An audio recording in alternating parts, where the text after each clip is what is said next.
오늘부터 전교인 수련회를 하기 직전 8월 11일까지 다니엘서 말씀을 전하겠습니다. 왜 다니엘서를 전하게 되었는가?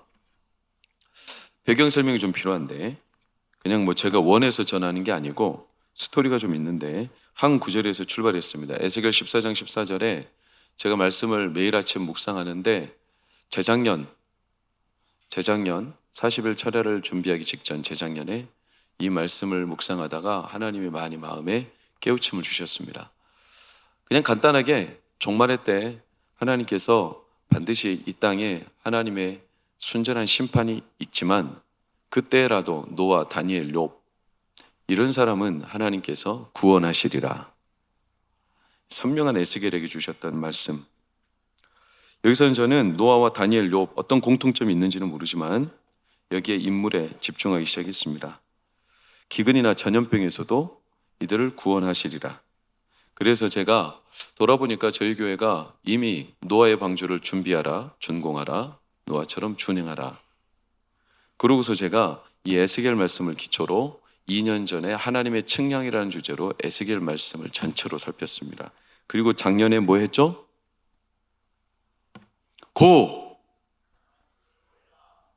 다 잊어버리니까 올해 또 해도 되겠네. 작년에 욥기를 가지고 했죠. 그래서 에스겔 말씀에 나왔던 노아, 욥, 그리고 이제 남은 인물 누구? 다니엘. 그렇게 기쁜 뜻이 제가 계획한 게 아니고 나는 솔직히 그렇게 계획적인 사람은 아니에요. 저는 이렇게 즉흥적인 사람이에요. 저는 계획적인 걸 그닥 신뢰하지 않아요. 하나님은 급변하시고 하나님은 때에 따라서 하나님의 감동대로 움직이신다는 사실을 더 철저하게 신뢰합니다. 그래서 인간의 계획을 저는 그렇게 신뢰하진 않아요. 그런데 하나님께서 이렇게 돌아보니까 그런 일들을 진행해 오셨어요. 우리 교회를 향한 하나님의 이정표라는 생각이 들었어요. 그래서 다니엘서를 이제 하나님이 주신 마지막 인물처럼 제가 전하게 된 거예요. 향후 6년. 작년에 고민하고 올해 기도하면서 사실은 올해 초에 제가 꼭 하고 싶었는데 이 우리 교회를 향한 6년간의 이정표를. 근데 아시다시피 제가 올해 초 3월까지 아내 간병을 병원에서 하면서 할 수 있는 상황이 아니었어요. 몇 번이나 시도를 해보려고 교육자들하고 상의하고 했는데 결국 상황이 안 돼서 미루다가 이렇게 다니엘서를 이제서야 나누게 되었는데 기쁩니다. 저는 다니엘서 1장에서 12장까지 말씀을 제가 얼마나 깊이 묵상했겠어요. 저 같은 사람이 수준이 고만고만하지. 근데 그래도 다니엘서에서 키워드들을 하나님이 많이 알게 해주셨어요. 그래서 6년간의 지표를 마련했죠. 딱 보면 하나님의 뜻을 간직하라. PPT 좀 띄워주세요. 2024 하나님의 뜻에 즉답하라. 25년 하나님의 꿈에 단순하라. 26년 하나님의 빛을 추구하라. 27년 하나님의 때에 일어나라. 28년 하나님의 축에 전원하라. 29년 하나님의 말을 간수하라. 이렇게 저에게 6년간의 지표를 하나님이 동광교회가 나아야 될 이정표를, 세상은 어차피 방향의 문제인데 여러분, 세상은 어차피 갑니다. 뭘 하든지 갑니다. 우리가 방향을 잡든 안 잡든 가게 되어 있습니다. 강물이 흘러가면 내가 아무리 안 가려고 해도 떠내려가게 되어 있습니다. 중요한 건 방향을 어디다 잡을 거냐가 중요한데, 그게 세상 사람들은 흔히 트렌드, 이제 지우셔도 돼요. 트렌드, 예측하고 예견하죠. 여러분도 삶의 계획을 나름대로 이정표를 세울 거예요. 좌표가 있죠. 삶의 철학이 있죠. 하다못해 운세라도 보죠. 내 삶이 앞으로 어떻게 될 건가. 시중에 가보면 이런 책들이 즐비하게 다 어떤 내용입니까? 미래의 예측, 방향에 대한 책들이에요. 이런 것들이 즐비하게 가판대에 널려 있어. 그러니까 사람들은 다 뭔가 이정표를 찾기를 원하는 거예요. 그러니까 우리가 원하든 원치 않든 다 방향이 있습니다. 근데 우리는 믿는 자이기 때문에 우리의 이정표와 방향을 어디에다 두는 게 마땅합니까? 하나님 말씀에 두는 게 마땅하죠. 그런데 하나님 말씀은 지금으로부터 2000년 전에 쓰여진 말씀이라서 그때 그 당시 언어와 그 당시 배경, 그 당시 상황, 그 당시에 여러 가지 우리가 공감하기 어려운, 그러니까 오늘날의 삶으로 재해석해야 되는 문제가 있지만 하나님 말씀으로 우리의 삶의 이정표를 세우는 건 마땅하죠. 그 재해석의 과정이 예배가 되고 설교가 되고 말씀을 연구하는 과정이 될 테지만, 제가 어제 아침에 제 핸드폰으로 문자가 왔어요. 누구 문자냐면 저희 셋째 막내 예일이 친구 문자예요. 요새 애들은 단어를 길게 안 써요. 그냥 이응 이응, 12시에 봄, 안됨, 오키. 이게 뭐 한글이야 영어야 뭐야. 근데 지들끼리, 그러니까 예일이가 핸드폰이 없습니다. 저는 중학교 때 사준다고 이미 딱 우리 자녀들한테는 이미 딱 못을 박아놨어요. 뭔 핸드폰이 필요해 지금부터. 지들이 뭐 바빠 뭐를 해, 사업을 해 뭐를 해. 그러니까 핸드폰이 없어요. 그러니까 지 친구들하고 제 폰 가지고 문자를 주고받는 거예요. 근데 아침 7시부터 친구한테 문자가 온 거예요. 어제 놀기로 했나 봐. 12시에 도화공원에서 만나가지고 문자가, 원래 약속된 장소가 아니라 바뀌었으니까 문자가 왔는데 예일이를 7시부터 제가 깨울 수가 없어서 제가 예일인 척하고 문자를 보냈어요. 아, 되게 어렵대. 예일이가 전날 보낸 문자들을 분석하고 내가 예일이가 어떤 단어를 쓰는구나, 제 평상시 언어로 쓰면 얘가 눈치챌 거란 말이지. 이게 예일이가 아닌데? 12시 도화공원에서 봄? 그럼 제가 그래 알았어 12시에 도화공원에서 보자 이렇게 보내면 안 돼요. 예일이는 그렇게 말하지 않아. 오키 이렇게 보내는 거예요. 아니, 내 아들인데도 언어의 재해석이 필요한 거예요. 2000년 전의 스토리를, 다니엘은 지금으로부터 2500년 전 사람인데 그때 사람의 스토리를 오늘 우리가 하나님의 뜻을 발견한다. 여러분, 하나님의 뜻을 발견한다는 게 이게 어렵진 않지만 재해석의 과정이 필요한 거죠. 그러니까 이 방대한 66권의 성경, 어떻게 하나님의 뜻을 알아요? 어떻게 합니까? 그냥 딱 펼쳐요? 펼쳐가지고 마태복음 27장 5절 유다가 목매어 죽으니라. 또 펼쳐요? 누가복음 10장 37절 너도 가서 이와 같이 하라. 열왕기상 18장 21절 언제까지 몸은 못하려느냐. 이렇게 해서 하나님의 뜻을 발견해요? 아니잖아요. 하나님의 뜻을 우리가 재해석하는 과정이 필요하죠. 그러니까 어떻게 할 거냐? 여러분, 근데 성경은 우리가 하나님의 말씀을 막 골몰하게 연구하는 것보다 더 간단하게 말씀하셨어요. 예수님이 미리 염려하지 말라고 하셨어요.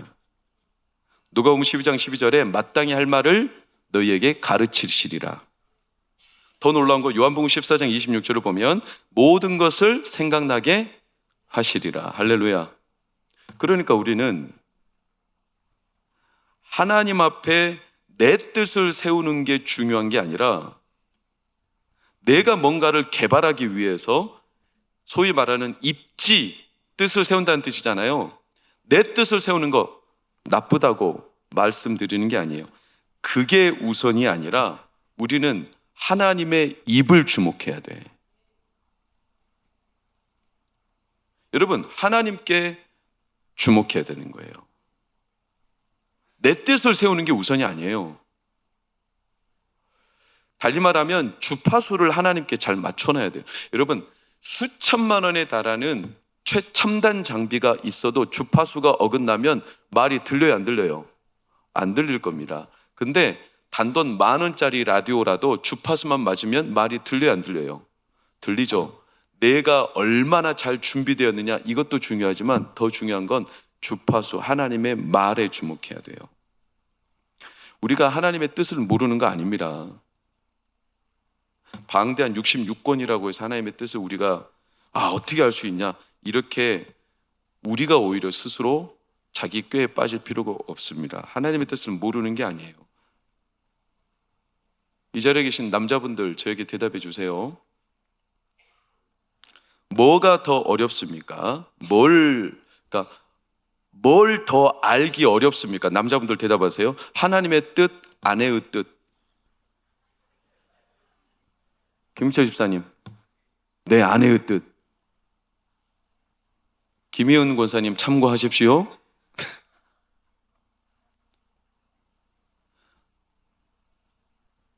저도 아내의 뜻을 알기가 더 어려워요. 여자의 마음은 갈대라서. 여러분, 그에 비하면 하나님의 뜻은 선명해요. 가타부타 말할 게 없어요. 게다가 하나님의 뜻은 어린아이한테는 어린아이에 맞게 알려주시고 어른한테는 어른에게 맞게 알려주셔요. 신기한 거예요. 이게 아주 어려운 책 같지만 성경을 어린아이들이 읽으면 어린아이의 수준에 맞게 선명해요. 그러니까 뜻을 모르는 게 아니에요. 알아요, 다 뜻을. 남은 건 뭐냐? 저를 따라하세요. 즉답. 뭐라고요? 즉답. 하나님의 뜻에 뭐하라? 즉답하라. 뜻을 몰라서 즉답을 못하는 게 아니라 뜻을 아는데 즉답이 안 돼요. 자, 할렐루야, 할렐, 할렐, 할렐루, 즉답. 1, 2, 3, 4, 5. 이거 몇이요? 이거는 3, 이거는 5. 자, 이쪽은 묵, 찌, 빠. 자, 이거는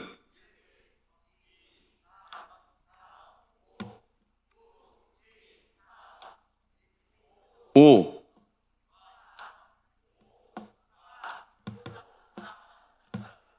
할렐루야. 즉답. 다니엘이 흔히 뜻을 정했다는데 우리가 많은 무게를 둬가지고 이렇게 설교하곤 해요. 틀리진 않아요. 우리도 뜻을 세워야 된다. 근데 이건 반은 맞고 반은 틀려요. 왜냐하면 정세나 흐름을 모르고 뜻만 세우면 거꾸로 갈 수도 있어요. 생각해 보세요. 나는 이제 결코 좌우로 돌아보지 않고 앞만 보고 갈 거야. 그래가지고 운전할 때 앞만 보고 가. 돼요, 안 돼요? 나는 이제부터 긍정맨, 예스맨이 될 거야. 예스맨. 나는 무조건 긍정이야. 아내가 물어. 여보, 나 살쪘지? 예스. 나 이상해? 예스. 나랑 살기 싫어? 예스. 그럼 돼요, 안 돼요?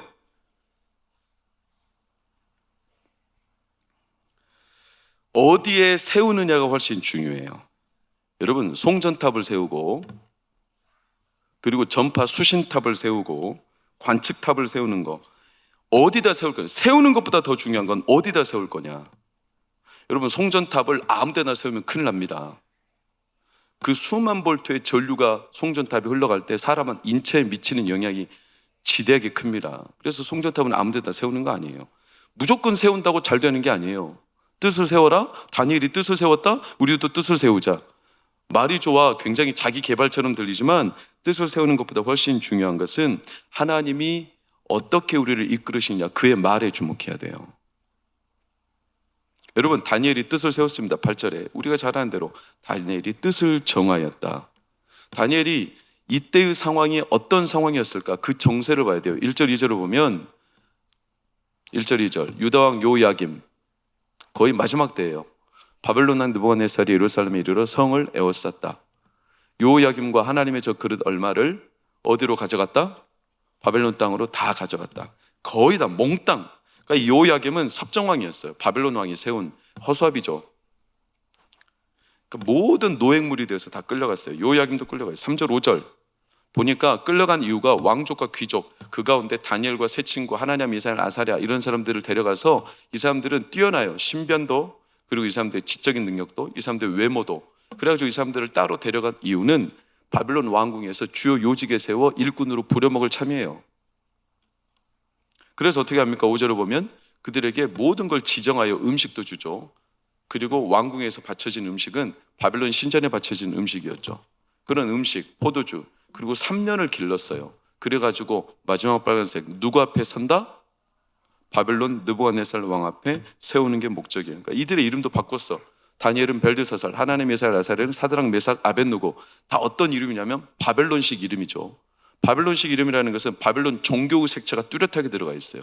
원래 다니엘 하나님의 심판자시다, 하나냐, 미사엘, 아사랴 자체가 다 하나님의 이름이 들어가 있는 이름들인데 벨드사살, 사드락, 메삭, 아벳느고는 바벨론의 신의 이름이 다 들어가 있어요. 그러니까 완전 종교적인 개종을 시켜버린 거예요. 그러니까 겉과 속을 바벨론화, 민족 정체성을 개조한 거죠. 이렇게 끌려간 거예요. 이런 상황입니다. 무슨 뜻을 세울 수 있겠어요? 여러분 같으면 이런 상황에 무슨 뜻을 세우겠어요? 그 뜻을 세운들 얼마나 대단하겠어요, 그 뜻이. 그래서 다니엘이 고작 한다는 뜻이 뭐냐? 8절을 다시 한번 볼까요? 빨간색 시작. 왕의 음식과, 한마디로 왕에서 바쳐진 음식을 먹지 않겠다. 음식 거부. 고작? 애들처럼 나 밥 안 먹어 떼쓰는 거예요? 밥을 안 먹는 게 뭐 이렇게 대단한 겁니까? 여러분, 딴 거는 다 바꿨어. 이름도 바꿨잖아. 옷도 바빌론식이에요. 교육도 바빌론 교육이요. 그들이 사는 곳도 바빌론이요. 그들은 모든 문명과 문화가, 그들의 삶의 모든 의식주가 다 바빌론 거예요. 그런데 밥 하나 안 먹는 거? 이걸 뜻? 너무 거창하지 않아요? 과대포장. 이런 건 굳이 안 세워도 되잖아요. 군대에서 자꾸 술을 마시라고 그래. 야, 너만 그리스도인이냐? 유난 떨지 마. 유난 떨지 마. 아니, 그걸 꼭 술 안 먹어야 그게 그리스도인다운 거냐? 고작 그거 가지고 그리스도인이 좀 진짜 세상에서 더 선하게 막 기부도 하고 더 큰 뜻을 품고 배포를 넓게 해서 살아야지. 술 고작 안 먹는다고 술 막아! 막 우겨 먹기로 막 술을. 알고 보니까 그 사람도 안수집사예요. 자기는 그런 가짜는 뜻은 안 세운다는 거야. 나는 배포가 커가지고 이래야 사람들이 나를 인정해 주지. 그리고 나랑 얼마나 친하게 지내면 저 사람 전도할 수도 있고. 고작 그런 거 가지고 뜻이라고. 여러분, 다니엘이 세운 뜻이 하나님 앞에 어떤 즉답을 하기 위한 거였을까? 마치 바울이 우상의 신전에 바쳐진, 고린도서에 우상의 신전에 바쳐진 음식을 거부하는 의미였을까? 유대인들이 바벨론 포로가 되고 나라가 멸망한 데 대한 애통하는 금식의 의미였을까? 여러 가지 의미가 있지만 저는 둘 다 가장 정확한 뜻은 아니라고 압니다. 그럼 진짜 뜻이 뭐냐? 다니엘이 왜 음식을 거부했느냐? 다니엘은 이거예요. 내 삶을 다스리는 분은 바벨론의 느부갓네살이 아니라 여호와 하나님이시다. 그럼 우리는 이렇게 반문해. 야, 알겠어. 그런데 너가 밥 안 먹는다고 그럼 뭐가 달라져? 상황이 바뀌어? 뭐가 변해? 다니엘이 우리에게 이렇게 말할 거예요. 네, 바뀌는 게 없어요. 달라지는 게 없어요. 고작 내가 이거 한다고 뭐가 변하겠어요? 누가 나보고 야, 너 참 소신 있고 너 진짜 기계가 있구나 이렇게 감동할 사람 없어요. 그런데 10대 소년의 입장에서, 지금 다니엘이 10대입니다. 10대 소년의 입장에서 자기가 포로로 끌려갔는데 바벨론 옷을 입고 이름도 바뀌고 사는 것도 바벨론이고 모든 게 다 자기 게 원래 게 아니라 바벨론식으로 다 바뀌었어. 그런 상황이지만 다니엘은 이런 한 가지, 그렇다고 내가 바벨론의 백성인 건 아니다. 이거예요. 나는 여전히 하나님의 백성이고 나는 여전히 하나님의 자녀고 하나님이 날 다스리시며 하나님이 내 왕이시다. 다니엘 10대 소년이 그걸 보일 수 있는 게 많이 없어요, 그 시대에. 10대 소년이 뭘 하겠어요? 그러니까 자기가 아무리 애써도 할 수 있는 게 고작 그거밖에 없어. 그럴지라도 나는 그래도 하나님의 백성이지 바벨론 느부갓네살이 나를 살려주는 건 아니야. 이걸 보일 수 있는 게 많이 없어. 그래서 작정한 뜻이 뭐냐면 왕의 진미와 포도주를 포기하는 선언이었어요.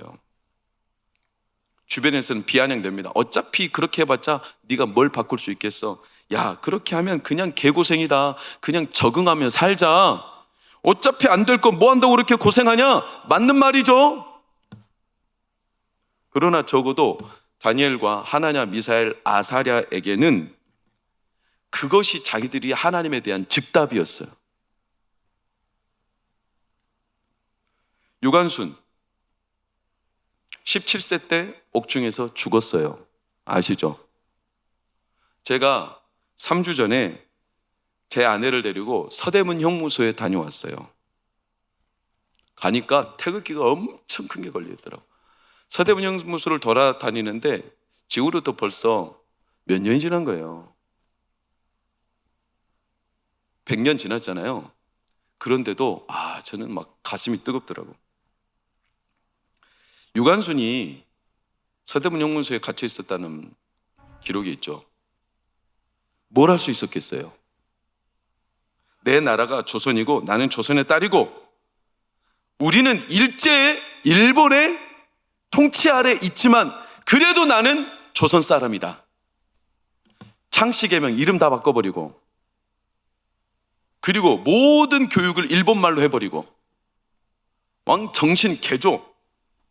그런데도 나는 조선의 딸이다. 이걸 자기가 드러내야 되는데 뭘 할 수 있겠어? 고작 한다는 게 뭐였겠어요? 외치는 거였어. 외친다고 뭐가 달라져요? 어떻게 외쳤을까요? 그거를 제가 말로 설명하기보다는 좀 시간이 있습니다. 6분 정도 되지만 여러분 최근 한 3년 전에 개봉했던가요? 한거 유관순 이야기라는 그 영화 제가 짧진 않죠. 6분이니까. 그러나 한번 봐보세요. 직접 그 당시 가장 리얼하게 극화시킨. 우린 개구리가 아니다.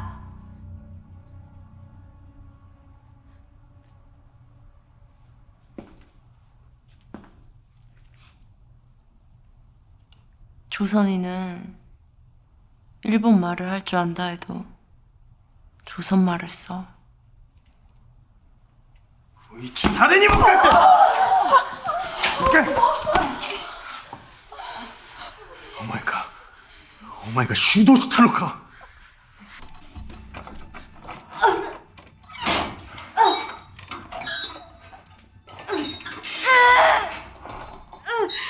それがお前らの得意な万歳だろ。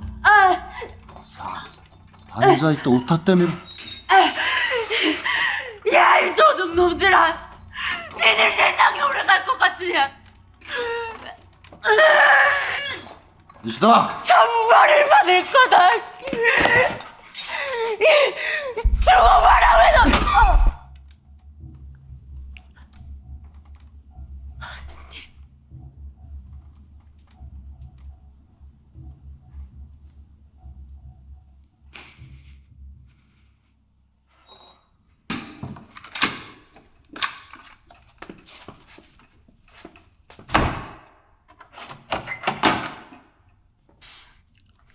저는 괜찮습니다. 혹시 만나시면 저는 그냥 노래 부르다 혼나고만 있다고 전해주십시오.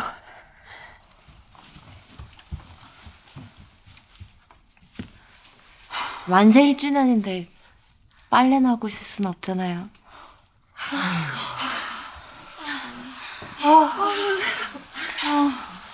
그래서 어떻게 하려고? 언니, 난 나중에 회복이라도 할 걸 하고 후회하고 싶지 않아요.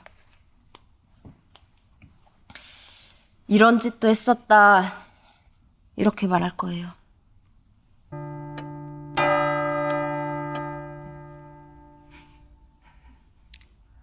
우리는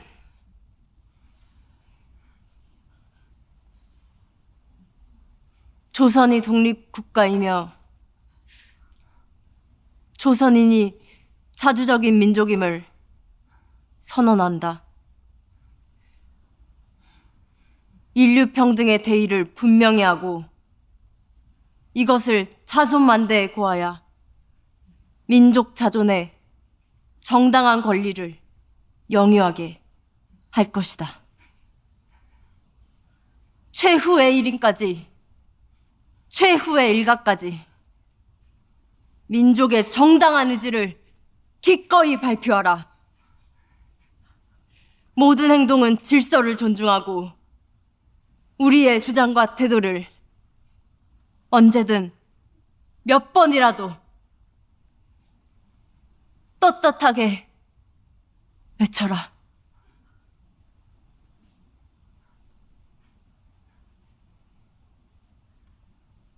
대한독립!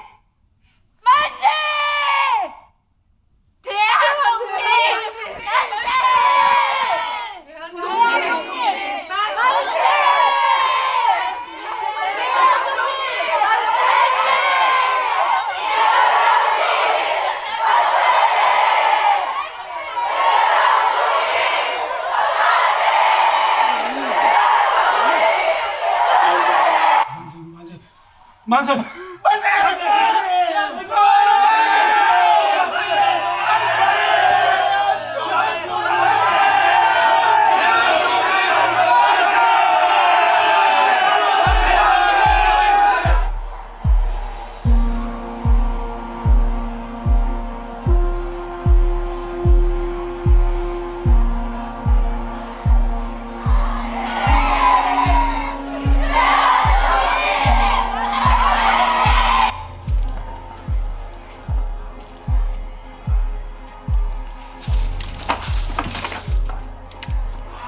감옥에서 만세를 불러.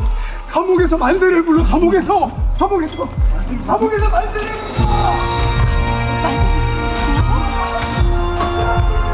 이거 술 마실 때야? 어? 빨리 나와보라고!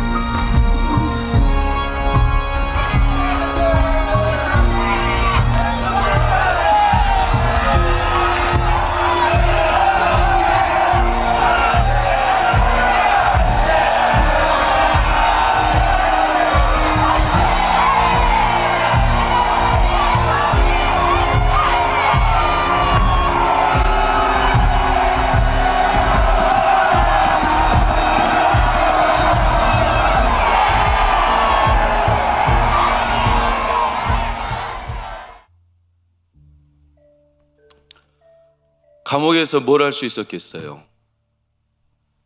고작 하는 게 외치는 거. 1920년 9월 28일 17세. 여러분, 유관순 열사가 죽을 때 죽은 이유가 뭐냐면 고문 때문에 죽었거든요. 그때 이화학당 출신이었던 이화학당. 근데 이화학당에서 이제 유관순 열사의 이렇게 시체를 달라고 하니까 안 주려고 왜 너무 잔혹했거든. 보니까 온 몸에 뼈가 다 탈골되어 있어요.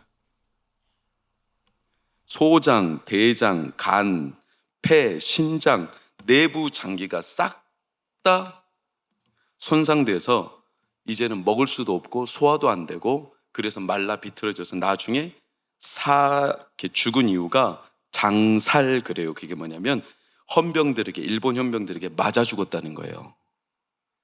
17세. 뭐 감옥에서 마한다고 이렇게 외친다고 뭐가 달라요? 뭐가 변하겠어요? 근데 유관순은 3.1운동이 일어나기 전부터 매봉교회를 다녔거든요. 어릴 때부터 아버지 신앙을 이어받아 매봉산에 올라가서 기도를 늘 했던 소녀예요. 그의 아버지 어머니도 독립운동하다가 죽으셨거든요. 서대문 형수에 수감되어 있을 때도 자주 기도를 했대. 그 기도문이, 이건 제가 책에서 찾은 게 아니라 인터넷에 검색하면 다 나오는 기사들이에요. 이렇게 기도문이 있어. 내 손톱이 빠져나가고 내 귀와 코가 잘리고 내 손과 다리가 부러져도 그 고통은 이길 수 있사오나 나라를 잃어버린 그 고통만은 견딜 수가 없습니다. 나라에 바칠 목숨이 오직 하나밖에 없는 것만이 이 소녀의 유일한 슬픔입니다. 하나님, 이제 시간이 임박했습니다. 원수 외를 물리쳐 주시고 이 땅에 자유와 독립을 주소서. 내일 거사할 각 대표들에게 더욱 용기와 힘을 주시고 이 민족의 행복한 땅이 되게 하소서. 주여, 이 소녀에게 용기와 힘을 주옵소서. 예수님의 이름으로 기도합니다. 여러분, 고작 외치는 거? 근데 17세 소녀가 할 수 있는, 나는 일본의 딸도 아니고, 나는 아무리 지금 포로되어, 나는 지금 감옥에 갇혀 있으나 나는 조선의 딸이다. 이걸 나타내는 길은 그거밖에 없었어요. 그것을 그 현장에서 즉답한 거예요. 여러분, 그리스도인이, 우리가 성도라면 세상에서 내가 하나님의 백성인 것을 고민할 게 아니라 즉답으로 나와야 해요. 빛과 소금은 어둠 속에 감출 수가 없어요. 그 존재 자체가 그냥 드러나는 거예요. 내가 빛인가? 그럼 어떻게 해야 빛이 되지? 이게 아니라 그냥 내 자체가 빛인 거예요. 왜? 우리 안에 성령님이 함께 하시니까. 오늘날 하나님의 뜻을 몰라서 즉답을 못하는 게 아닙니다. 어차피 안 될 거, 그런다고 뭐가 달라져? 이런 무용론, 이런 패배주의가 있어요. 2015년부터 우리나라에 불어닥친 트렌드가 있는데 그게 뭐냐면 햄릿 증후군이라고 하죠. 여러분 햄릿이 뭡니까? 죽느냐 사느냐 이것이 문제로다. 결정 못하고 매 고민만 하는 결정장애 들어보셨죠? 고민만 해. 결정을 못해. 왜냐? 사실은 뜻을 몰라서가 아니라 자기 안에 진짜 뚜렷한 한 가지 뜻이 없는 거예요. 자기가 누군지 언제나 애매모호하고 언제나 긴가민가하고. 여러분 사단은 그렇게 우리를 무뎌지게 만드는 거예요. 철로역정의 마지막 장면 직전에 이 순례자하고 그의 신실한 친구가 절망이라는 성에 갇히죠. 거기에는 절망의 거인이 살아요. 애니메이션으로 이제 뭐 좀 각색했지만 이 거인이 저기 앞에 이렇게 세장 같은데 저기 이제 갇혀 있는 거예요. 순례자랑 막 자꾸 흔들잖아요. 그래가지고 이 두려운 공포 때문에 절망의 거인 앞에서 이들이 위축되고 완전히 누그러져서 아무것도 못해. 지금 우리가 뭐 한다고 뭐가 되겠어? 절망은 실체가 없는데 사람을 그렇게 주눅들게 만들어. 그래서 재밌는 건 이 거인의 아내가 있거든요. 아내 이름이 뭔지 아세요? 주눅이에요. 절망의 거인의 아내 이름이 주눅이요. 그러니까 절망으로 우리를 안 돼. 해봤자 뭔 소용이야. 아니 두 손 든다고 뭐가 달라져? 그 음식 거부한다고 뭐가 달라져? 이렇게 이미 패배주의에 무용론에. 그래가지고 그 창살에 갇힌 사람들이 열쇠가 있어요. 자기 품 안에. 열쇠가 있는데도 못 나가. 안 열고 나가. 왜냐? 나가도 또 잡힐 거라는 거지. 그래서 거기서 뼈가 말라 비틀어 죽어가는 사람들이 온 수두룩한데 순례자는 그 열쇠를 가지고 열고 나가. 열쇠가 이미 우리에게 있어. 하나님의 뜻이 이미 있어요. 어차피 안 될 건데라는 이런 패배주의에 우리가 주눅들어서 자꾸 즉답을 못하고. 여러분 이게 마귀가 하는 수작이거든. 별것도 없는데 우리를 세뇌를 시켜요. 세뇌는요 딱 두 가지면 돼요. 반복하고 지속적으로. 안 돼. 해봤자 뭐가 되겠어. 이렇게 계속 반복 지속을 합니다. 이 세뇌가 얼마나 무서운 줄 아세요? 분위기가 지금 좀 무거워서 제가 전환 좀 해볼게요. 저를 누구라고 생각하냐면, 아직 사진 띄우지 마세요. 저를 따라하세요. 손규도 목사는, 저를 따라하세요. 손규도 목사는, 너무 기네. 그냥 손 목사는 지성이다. 이렇게 뛰어난 지성 말고 배우자 지성 있죠? 손 목사는 지성이다. 10번만 하겠습니다. 시작. 반복 지속. 자, 10번 했다고 쳐요. 그리고 이제 지성을 한번 봐봐. 그러면 꼭 손 목사가 지성이다, 이게. 그래, 안 그래요? 차마 그렇다고 말은 못하고. 이게 놀라운 게 사람이 반복 지속이 되면 세뇌당해요. 이단에 왜 빠지는 줄 아세요? 내가 진짜 힘들 때 이단들이 다정다감하게 다 접근하거든. 그래가지고 나에게 진짜 친근하게 해주면 이게 나를 위로하시는 하나님의 뜻처럼 다가와요. 그래가지고 계속 모임을 가져요. 더 놀라운 건 이제 모임에 가면 마음이 위축되죠. 새로운 사람들 만나는 곳이니까. 그때 사람은 자연스럽게 누구를 의존하냐면 나를 처음 다정다감하게 해줬던 그 사람을 의존할 수밖에 없는 거죠. 그 사람에게 점점 세뇌당하는 거예요. 그리고 그 사람이 점점 나를 이렇게 미혹해. 이제는 딴 사람 만나지 말고 나랑만 만나자. 차단시켜요. 그러면서 이 사람이 그 사람만 만나고 더 이상 자기가 만나던 사람 교회 안 나가. 잘. 이 사람 만나는 게 제일 좋아. 그러면서 그때 이제 한 가지씩 의문을 던져. 이 사람이 뭐라고? 너 다니던 교회 이랬어?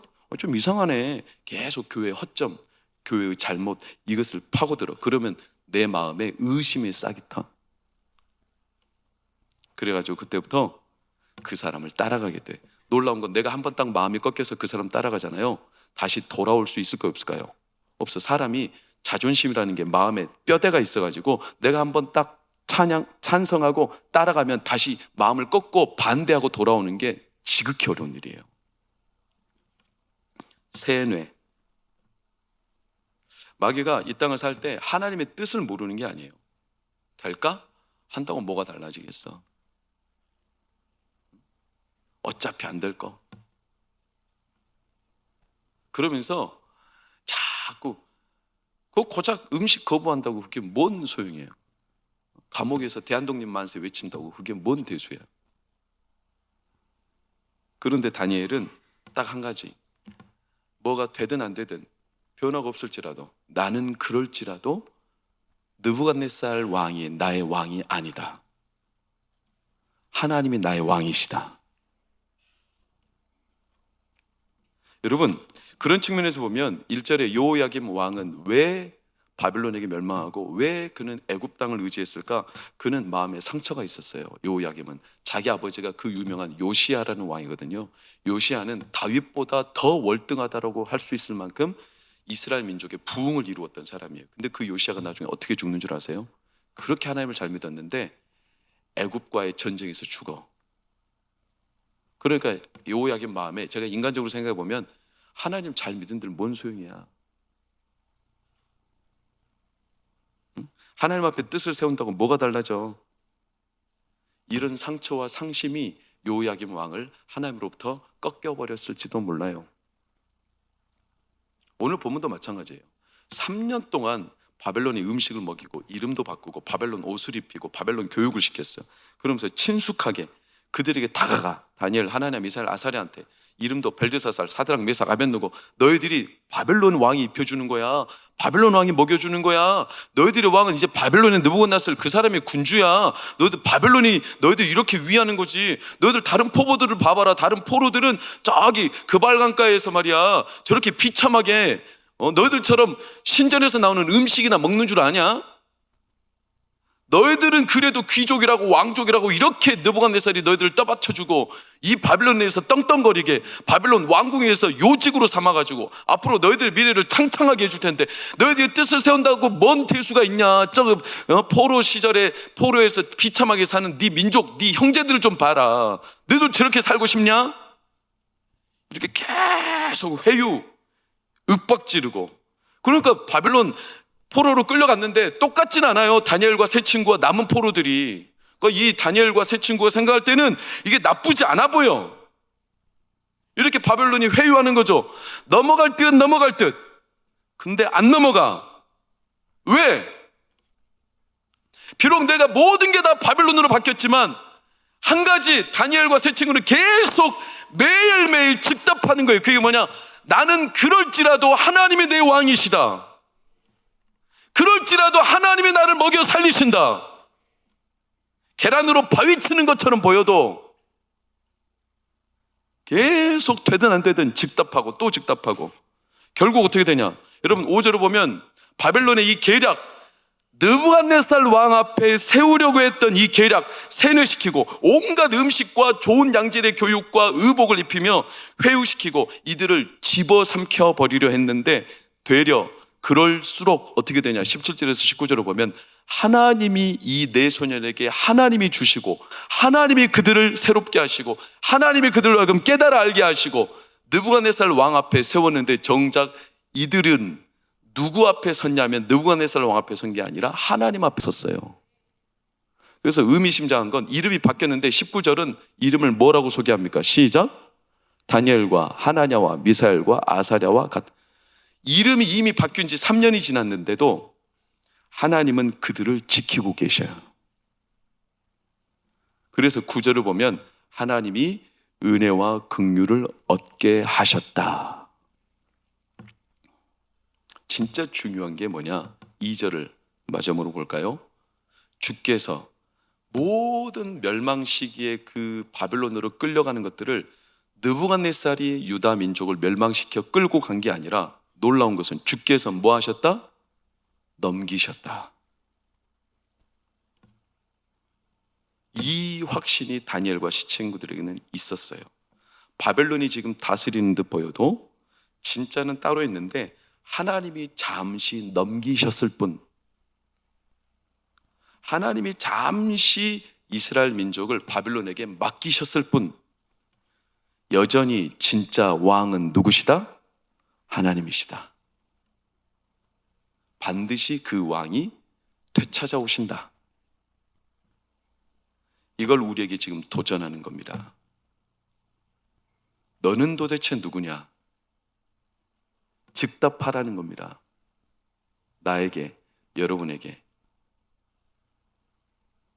눈에 보이는 현실에 속지 마라. 너희 왕은 세상 바벨론이 아니라 누구다? 하나님이시다. 이제 저나 여러분의 차례예요. 여러분, 즉답하세요. 여러분의 왕은 누굽니까? 삶 속에서 즉답하셔야 돼요. 하나님의 뜻을 몰라서 즉답하지 않는 게 아니에요. 예수님은 오늘 이 자리에, 지금 이곳에 우리와 함께 하십니다. 신뢰하십니까? 그분은 임마누엘이십니다. 예수님의 요한복음 17장 14절 15절 대제사장으로 드린 기도가 우리에게 가슴에 남습니다. 내가 아버지의 말씀을 그들에게 줬습니다. 왜? 내가 세상에 속하지 아니함 같이 저들도 세상에 속하지 아니하였기 때문입니다. 하나님, 이들을 악에 빠지지 않게 보존하시고 이들을 하나님의 백성으로 다스려 주시옵소서. 눈에 보이지 않아도, 지고 있는 게임처럼 보여도 하나님은 우리와 함께 하시며 그분이 우리의 왕이십니다. 다니엘이 지금 그것을 우리에게 도전하는 겁니다. 어린이도 자기가 하나님의 자녀임을 증거합니다. 제가 종종 예일이나 자녀들한테 너 아빠 엄마 좋아? 좋아. 근데 꼭 말미에 이 말을 붙여. 근데 하나님이 더 좋아. 미울까요? 사랑스러울까요? 사랑스럽죠. 애들도 알아. 자기를 딱 나타내는 거예요. 나는 하나님의 자녀야. 어른은 더 하지 않겠습니까? 묻는 겁니다. 여러분은 누굽니까? 즉답하세요. 하나님의 뜻에 즉답하세요. 최근에 아주 유명한, 오늘 영상이 2편이라 좀 죄송합니다. 치매에 걸렸어요. 아들의 이름도 몰라. 딸의 이름도 몰라. 오늘 입은 옷의 색깔도 몰라. 오늘 점심에 뭘 먹었는지도 기억도 안 나. 근데 마지막 질문이 우리의 심장을 강타해. 한번 볼까? 1분밖에 안 되니까. 할머니예요. 치매 걸렸어요. Now this is beautiful. Hey, can you tell me what your address is? What my address is? 집 주소 모른대. Okay. What color shirt did you have on yesterday? I don't know. What'd you have for lunch today? Food. Good food. All right. So who is Linda? Do you know Linda? What about Paul? Oh, Paul. All right. Who is Jesus? There you go. well, Jesus is the one that saved me and lives in my heart Amen. and will take me home. Glory to God. Quite amazing. I love him. 예수님은 우리를 잊지 않으세요. 예수님은 우리와 함께 하세요. 이 사실을 신뢰하시기를 축원합니다. 찬송가 온 세상 날 버려도 주 예수 안 버려 끝까지 나를 돌아보시니. 다시 한번 시작. 온 세상 날 버려도 주 예수 안 버려 끝까지 나를 다시 한번. 온 세상 날 버려도, 온 세상 날 버려도 주 예수 안 버려 끝까지 나를 돌아보시니. 할렐루야. 예수님은 우리의 왕이세요. 오늘도 함께 하세요. 여러분, 하나님의 뜻에 즉답하십시오. 머뭇거리지 마십시오. 하나님이 우리와 함께 하십니다. 담대하십시오. 그리고 예수님, 끝날까지 내가 치매에 걸려 기억력이 없어도 예수님 우리 안 버리십니다. 이 소망과 믿음이 우리 가슴에 오늘부터 다시 활활 타오르기를 예수 이름으로 축원합니다. 기도하겠습니다. 하나님, 온 세상 나를 버려도 주 예수 나를 버리지 않습니다. 그거 한다고 뭐가 될까? 뭐가 달라질까? 뭐가 변할까? 네, 우리가 변할 수 있게 하는 게 얼마나 되겠습니까? 뜻을 세운들 우리가 뭐 그렇게 대단한 뜻을 세울 수 있겠습니까? 그러나 오늘 나는 바벨론의 아들도 아니고 세상의 자녀도 아니고 하나님의 자녀임을 믿습니다. 그 사실을 증거하고 싶습니다. 되든 안 되든 상황이 바뀌든 안 바뀌든 나는 여전히 하나님의 자녀고 나는 예수 그리스도의 제자이고 하나님은 나의 왕이심을 즉답하며 살고 싶습니다. 오늘 우리를 버리지 않는 나의 구주, 나의 하나님, 나의 예수 그리스도를 마음껏 찬양하며 우리가 세상에 바벨론과 같은 이 세상을 살아갈지라도 하나님 앞에 늘 나를 잊지 않고 오늘도 함께 하시며 이끌어 가시는 나의 왕 되신, 나의 아버지 되신 나의 하나님을 우리 성도들 마음껏 누리며 즐거워하고 하나님으로 인해 오늘부터 다시 가슴이 활활 타오르게 하여 주시옵소서. 이제는 우리 주 예수 그리스도의 은혜와 하나님의 크신 사랑과 성령의 감화 감동 교통으로 평안 인도하심이 오늘 하나님의 뜻, 그 뜻에 즉답하며 내가 여전히 바벨론에 살지라도 하나님의 백성이요 하나님이 나의 왕이심을 선언하고 선포했던 다니엘, 우리에게도 하나님이 나의 아버지시며 나의 왕이심을 이제 삶 속에 뜨겁게 담대하게 확신 있게 결코 머뭇거림 없이 즉답하며 살아내기로 작정한 우리 모든 성도들, 그들의 가정 자녀들의 미래 가운데 영원히 함께 하시기를 간절히 축원하옵나이다. 아멘.